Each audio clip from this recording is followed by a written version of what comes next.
All right, right. So my goal for this video is to inspire, is to get some hope, right? Because I know in the past year, in 2025, it has definitely been difficult in terms of the economy and just things going all around, right? Like for example, for me, I lost my job. My job was bought out by another company. I got laid off. Now I'm working as a contracting world. I am a single dad with 2 kids, so I'm paying for everything: the daycare, the food, the this everything keeps going up and up. So everything's super expensive as well.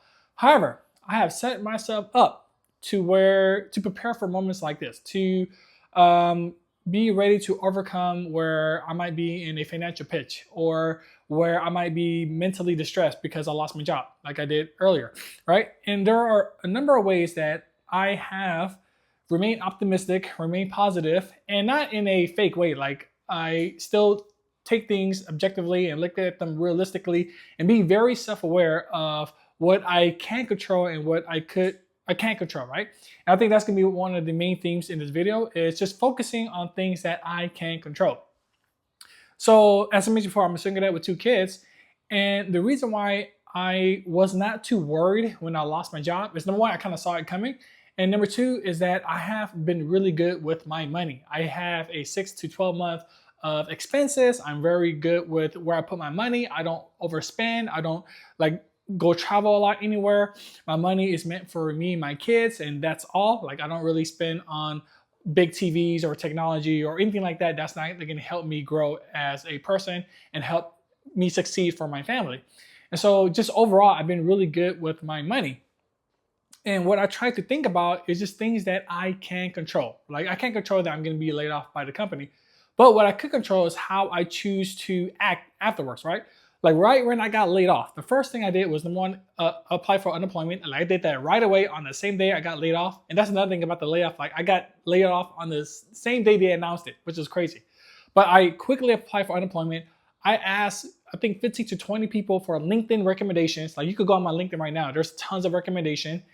And I started, luckily beforehand, I already been working on updating my resume. So that was already ready to go. And right then and there, I started applying for jobs, right? So instead of choosing to let the layoff affect me and be depressed and just be lazy and not do anything. And to be fair, I don't know if it's to be fair, but I did get lazy for like a whole month afterwards, where I was playing video games a bit too much, like Tears of the Kingdom and Donkey Kong Bonanza. But at the same time, which is crazy enough, I was still applying for jobs every single day. I was still doing stuff to really put myself out there. I was going to networking events as well. So I was still doing those things.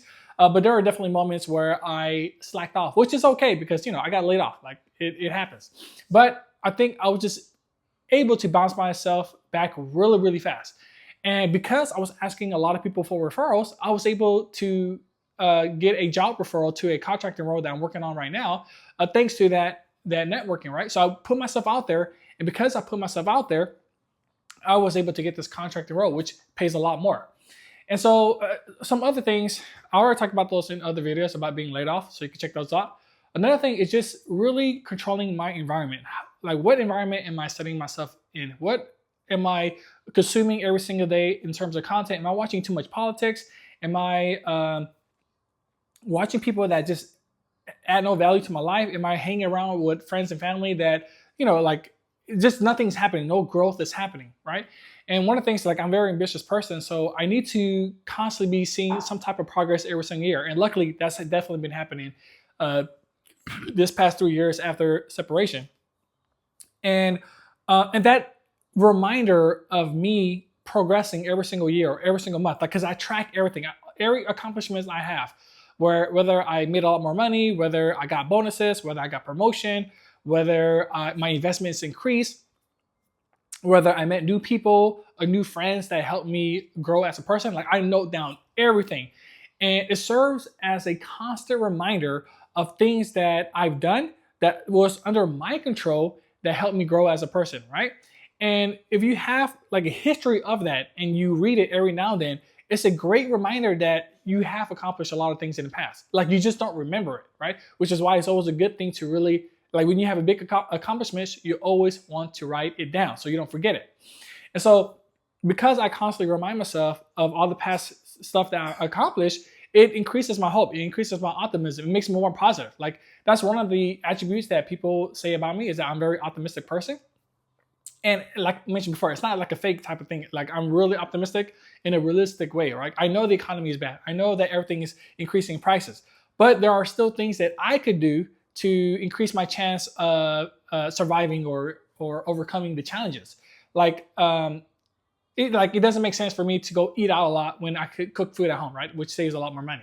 It doesn't make sense for me to buy new stuff or new technology or new things that are expensive unless it's going to add to my growth or some type of way. Like my thinking for going forward even further in 2026 is to invest more in myself, right? In terms of my health. So I'm exercising more. I got a new bench press at home, where it's basically I can exercise my lower back, I can exercise my upper body and lower body. So everything's at home. So I don't have to drive anywhere on commute or pay for a gym membership. I could do everything at home, and that's gonna be my focus. I've already set up my exercise routine and everything, right? Like boom, that's already good to go, and I exercise at home. So my health is already prioritized and is already good.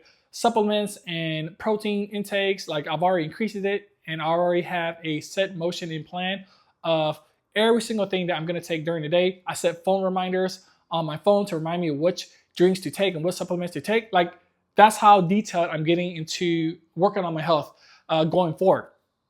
So stuff like that, like those things I could control. When it comes to my finance, like I change up my finance where I'm investing more into my brokerage account versus just leaving it into a checking account that gets no interest rate, right? So I'm trying to constantly find ways to make my money work for me and compound.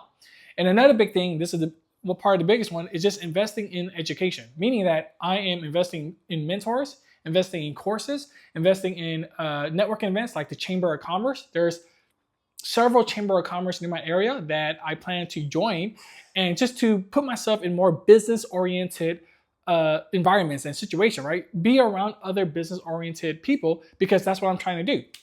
Like I've been reading Alex Hormozi, $100 million offer book, and I'm creating a new Grand Slam offer on my B2B email marketing services that I'm going to be promoting out there and reaching out to people if they need my services, right?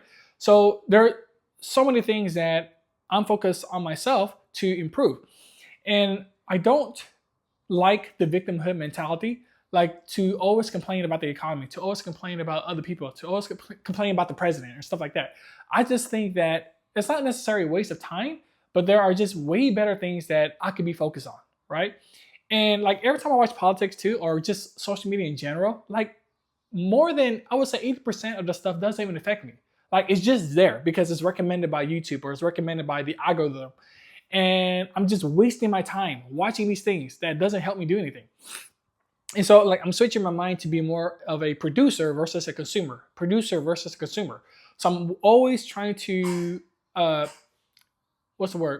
audit myself to make sure that I'm working on things that help me grow as a person, right? And like, you know, I might not have any hobbies no more, in the sense where I still watch TV shows and animes, and I don't have any games anymore because gaming was like one of my number one stress reliever. And every time I start playing a game again, I would get too addicted and I just wasted hours of my day. So I just quit it cold turkey again, like months ago now.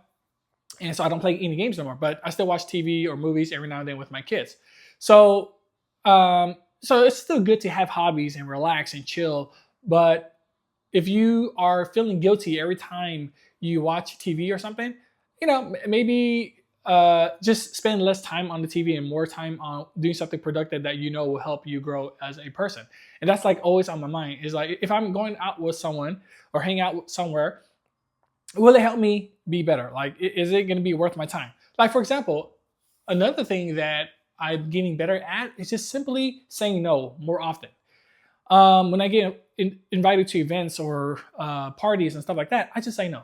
Like my perfect excuse is of course I have kids. I say, hey guys, I have my kids, I can't go, and that's already a perfectly good excuse to not go anywhere. So it's just, to me, it's very easy to say no. But I'm doing that more often so that I'm not going to all these different places. And also, when I am going to certain places, like I have the power to just leave whenever I want. Like I'm not obligated to stay anywhere that I don't want to be. So if I go to an event and I get bored, and it happened a few times already, I just leave. Like I was like, yeah, I mean, there's nothing here for me. Why am I staying here just because my friends are here that I'm gonna stay? No, I'm just gonna leave. So like I have the power to choose stuff like that where I could just get out there and leave. Like I don't have to stay anywhere I don't want to be. Um, and as you can see, like that's the theme, right? What are stuff that I could control, that I could focus on and make better, and focus on that, right? And just really like changing my environment. So that means people, that means my workstation, that means my environment in terms of my room, how I set up my room, how I set up my reading section. Like another thing I'm doing more often is just reading physical books. So I'm switching away from more, I'm switching away from technology and more physical base, because I want to get off of technology as much as possible because it's so addictive. Like it's absolutely addictive, and I don't want to constantly be using it all the time. So I bought like a ton of physical books on business, on personal development, and on biographies of other popular people. So I'm just changing a few things and seeing how that goes. And what's so cool about this is that my kids, they get to see all this. Like that's one of my number one things, right? I want to lead by example for my kids and showing them that I'm growing, showing them that I'm exercising, showing them that I'm learning. Like they sit near me all the time when I'm reading my physical book because they also have their own books. And it's so cool to see them sitting next to me. We're all just chilling and reading books and learning together. And we're asking each other questions on, what you're reading about, what I'm reading about, etc. And it's just awesome feeling to do that with my kids. I think, yeah, just really, I've seen this victimhood mentality going on. I want to touch more on that because it's really prevalent.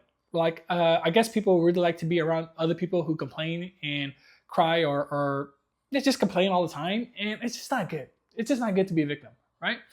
And I just think that people underestimate the amount of control that they have for themselves. Like they could control a lot in their life if they just focus on it, right? And the more I distance away myself from people who are just complacent or not doing anything, it's not a coincidence that I start growing as a person. Like it just makes sense, right?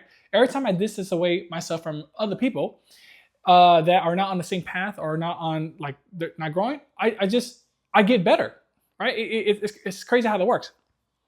And like this past 3 years, I made so much more money. I have grown tremendously in certain skill sets in marketing, especially in content creation. And I've done so many different things this past 3 years. It's actually insane. Like, and this is why I keep track of everything I've done, right? I even had my first few clients in my B2B business. I even started my own business and I had that going for a while, but business is tough, so it didn't last long. But I'm gonna restart that again for 2026. Like all these things make me excited, right? And it makes me optimistic because once again, I have past accomplishments that show I have done hard things before. And now that I'm older, now that I've learned from my past, now that I've gotten more skills, it just makes sense that I could accomplish even more greater things going into the future. And so that gives me a lot more hope. That gives me a lot more reasons to not be pessimistic, but to be optimistic about the future of me and my family, and everyone around me, right? So that is why I'm so hopeful in 2026 or just going forward. There's so many things that I know I could work on and improve. And it's like I'm always comparing myself to the day I was yesterday. I don't really compare myself to other people on social media or anything like that, because that's definitely not something you want to do. And also, that's another thing about social media. They're so addictive. The best thing to do is to get out of it cold turkey. Like delete those apps, change your environment, change the people you hang around with, and watch your life improve. Like there's no denying that your life will improve if you just get away from these things that don't add any value to your life, right? And once you start shifting that mindset that you are in control of your actions, you are in control of your thoughts, you are in control of the way you see things. Like you could choose how to, process something that happened. Like once again, I lost my job, but I did not let that put me in a depressive state. I quickly went to action and was able to get a job within a month of being laid off, right? And I don't like to make, sad or victim type of videos. Like I never want to make those type of videos. I want to talk about the pain point and then have solutions for those pain points. Like those are the type of videos that I want to share with everyone that's watching. So Yeah, I hope that I was able to inspire or give hope and give you some ideas of what you could do to just be, improve yourself, right? Self-development. So that's what I'm doing. I am very hopeful about the future because once again, I am controlling my actions. I am doing what I need to do. The work needs doing, and I am very positive and optimistic about the future. And I hope you are too. So once again, my name is Tony. Thank you for watching. Like and subscribe if this video was helpful, and I'll catch you next time. Peace.